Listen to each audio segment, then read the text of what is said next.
अस्सलाम वालेकुम। मैं प्रोफेटोपैथी का हकीम मुजफ्फर हुसैन अजमल आपसे मुखातिब हूँ। आजकल कामयाब इलाज के मामला में एक बड़ी रुकावट जो है वो आजकल के एलोपैथ के डॉक्टर साहब लोग भी हैं जो कुछ बीमारी के मामला में नाकामी के वजह कर वो लोग लाइलाज का फतवा लगा देते हैं। जैसे मिर्गी की बीमारी, डायबिटीज़ की बीमारी,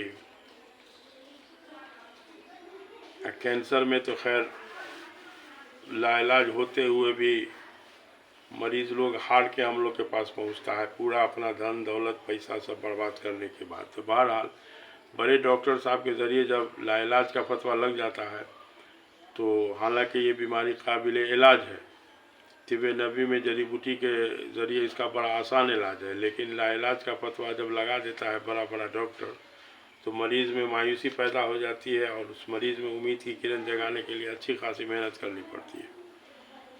तो ये भी एक तरह से इलाज में रुकावट ही कहा जाएगा। इसके बाद अगर देखा जाए तो लिकुरिया के मामला में जो है आम तौर पर लिकुरिया का कारण लोग समझ नहीं पाते, जब उसका कारण है जिस खून में बलगम की ज़्यादती, खून में जब बलगम की ज़्यादती होती है तो म्यूकस ग्लैंड जहाँ जहाँ भी बॉडी में है, जैसे वो बच्चेदानी के अंदर भी होता है, यूट्रस के अंदर भी, तो वही म्यूकस ग्लैंड जो है वो बलगम को एक्टिवेट होकर बलगम को निकालना शुरू कर देता है। तो उसी मर्द का नाम लिकुरिया डाल दिया जाता है। इस मर्द में बलगम कम से कम बनने वाली जड़ी बूटी, न बनने देने वाली जड़ी बूटी या प्लस बलगम को रुकने न देने वाली जड़ी बूटी का इस्तेमाल करके इस बीमारी का बहुत आसान इलाज हो सकता है या होता है। लेकिन अब ऐसा मसला है कि इसमें जो दवा मेट्रोनिडाज़ोल ग्रुप की दवा लोग इस्तेमाल करवाते हैं वो दवा पर लिखा रहता है इससे कैंसर होते देखा गया है। तो इसलिए आज का दौर में अजीब अजीब तरह की बात सब आती है। लेडीज़ के माहवारी के मामला में दर्द का मसला ऐसा है और उसी में बहुत सारी मतलब समझिए कि बहुत सारा अप डाउन होता है, जैसे बेटाइम आना, देर से आना, नागा करके आना, ज़्यादा आना, खून का थक्का आना, ये सब वगैरह। ये सब इलाज में अंग्रेज़ी दवा के चक्कर में मरीज़ की हालत ऐसी हो जाती है कि 25 से 30 साल के अंदर में ही मरीज़ को बच्चेदानी निकलवाने का फतवा लग जाता है और बल्कि मरीज़ को बच्चेदानी निकलवा लेना पड़ता है। ऐसी हालत में समझ लीजिए बच्चेदानी निकलवाना फ्यूचर की ज़िंदगी में बहुत ख़तरनाक मामला है। ये हार्ट को भी डिस्टर्ब करने लगता है। मतलब बच्चेदानी बेकार चीज़ नहीं है। यूरोप में मतलब कुछ इस तरह का लोगों का सोच है कि जब मेनोपॉज हो गया, यानी एमसी बंद हो गया, बच्चा पैदा करने की उम्र ख़त्म हो गई, तो उसके बाद लेडीज़ लोग शौकिया इसको ऑपरेशन करके निकलवा देती है कि अब इसका कोई ज़रूरत नहीं। हालांकि उसके बाद वही डॉक्टरों का कहना है कि देखा गया है कि लेडीज़ का जो है हार्ट का बीमारी शुरू हो जाता है, इसमें बहुत सारा मसला आ जाता है। तो इसीलिए कोई भी चीज़ नेचुरल है, अल्लाह ने किसी को बेकार नहीं बनाया है। अब उसकी ज़रूरत अभी ख़त्म हो गई, लेकिन उसका कहीं ना कहीं थोड़ा बहुत ज़रूरत होता है। तो बहरहाल इस तरह का मसला जो है इससे भी थोड़ा सा बचना ज़रूरी था। अच्छा, बुखार के मामला में तो अजीब तरह का मसला है। हदीस के मुताबिक बुखार को बुरा मत कहो, लेकिन एलोपैथिक इलाज में बुखार का नाम का पता लगाने के चक्कर में ही मरीज़ की हालत को बद से बदतर बना दी जाती है। जैसे कालाजार के इलाज में बोन मैरो निकालने में टेस्ट करने के लिए हड्डी में गिरमिट से छेद करके बोन मैरो निकाला जाता है। उसी तरह से और सब टेस्ट है। तो अब है कि आजकल अल्हम्दुलिल्लाह एक ऐसा मामला आ रहा है कि ऐसा बुखार आ गया है जो आज से 10-15 साल पहले साइंस रिपोर्टर में पढ़ते थे। अभी एक मरीज़ हमको पटना का मिला जिसको फीवर ऑफ अननोन ओरिजिन कहा जाएगा, यानी उसको बुखार लग रहा है लेकिन उसका लाख जांच के बाद भी कोई तरह का बुखार का नाम ही नहीं दिया जा पाया अब तक कि कालाजार है कि मलेरिया है कि टाइफाइड है, क्या बुखार है। तो वैसी हालत में जब बुखार का नाम नहीं पता चलता है तो डॉक्टर लोग जो कोई दवा भी नहीं दे पाते, चूँकि यहाँ नाम के हिसाब से सब दवा बनी हुई है और मरीज जो है अब झेलना शुरू कर रहा है।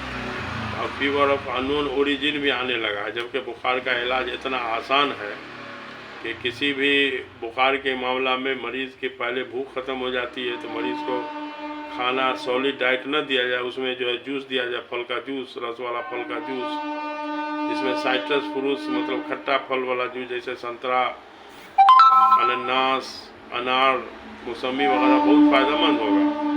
उसी तरीके से शहद पानी या नींबू का शरबत, आला तूल किसी को भी दिया जा सकता है बगैर सोचे समझे, इसमें कोई दिक्कत की बात नहीं है। और बुखार दो तरह का होता है, जिसमें एक में मरीज़ का मुंह का मज़ा बहुत ख़राब होता है, एक में मुंह का मज़ा ठीक होता है। तो मुंह के मज़ा ठीक वाले के बारे में हदीस में है कि उसको खाना दिया जाए उसके मर्ज़ी के मुताबिक। तो उसके मर्ज़ी के मुताबिक एक बार एक वाक़या है कि आप सल्लल्लाहु अलैहि वसल्लम जब एक मरीज़ की इयादत के लिए गए, तो बुखार के मरीज़ थे, तो आप सल्लल्लाहु अलैहि वसल्लम ने उनसे पूछा कुछ खाए का मन है, तो उन्होंने कहा कि गेहूं की रोटी खाए का मन करता है। माने उस ज़माने में गेहूं की रोटी बहुत बड़ी मतलब अहमियत वाली चीज़ थी, चूँकि जौ के रोटी का रिवाज था। तो इसीलिए आप सल्लल्लाहु अलैहि वसल्लम ने किसी सहाबी को बताया कि देखो, तो तुम अपने भाई के लिए गेहूं का रोटी का इंतज़ाम करके दो, इनको खिलाओ। तो अब यह है कि बुखार का नामकरण न किया जाए, गलत इलाज की वजह से बुखार की शक्ल बदलती है। बुखार को चुपचाप छोड़ दिया जाए, उसमें सिर्फ कब्ज़ को दूर करके, और चाहे कब्ज़ को दूर करने की शक्ल एनीमा के ज़रिए हो, चाहे कोई जड़ी बूटी के ज़रिए हो, कब्ज़ को दूर करने के बाद सिर्फ फलहार या रस पिलाया जाए, इतने से बुखार की कमर टूट जाती है। कोई भी बुखार कंट्रोल में आ जाएगा, बिगड़ेगा नहीं। बहरहाल तो ये सब एलोपैथ की बुजुर्गी है। अच्छा, चर्म रोग के मामला में भी जैसे एक्जिमा, नुचनी वगैरह में जो है मरहमबाजी के ज़रिए जब जख्म छुड़ा दिया जाता है, तो उसके बाद आम तौर पर दम्मा होने का ख़तरा होता है, क्योंकि बलगम के ज़रिए, बलगम की वजह से ही एक्जिमा वगैरह चर्म रोग था। अब है कि बलगम निकलने के रास्ता को जब बंद कर दिया गया मरहमबाजी करने के बाद, तो अब जो है वही बलगम जो है वो दम्मा की शक्ल में फेफड़ा पर जमा होगा। तो लोग इतना सोचते नहीं है, वन साइडेड वाली बात है, और दूसरा किसी का बताया हुआ की तरफ तकाने को तैयार नहीं है। तो इसीलिए बहुत सारे मामला में एलोपैथ जो है वो फिसिडिटी बनते चला जा रहा है। वैसे तो ऑपरेशन के बारे में तो बहुत पुराने ज़माने की बात है कि यूरोप के एक मशहूर डॉक्टर का रिसर्च है कि 30% लोगों को ऑपरेशन की ज़रूरत ही नहीं होती है, बेज़रूरत ऑपरेशन होता है। इसकी सच्चाई जो है, अभी से कुछ दिन पहले याद होगा कि स्टंटिंग के बारे में बड़ा आम मामला सब शुरू हुआ, अखबार में भी न्यूज़ आने लगा था, बल्कि न्यूज़ आया भी था। न्यूज़ एक बार कटिंग हमारे पास होगी कहीं पर कि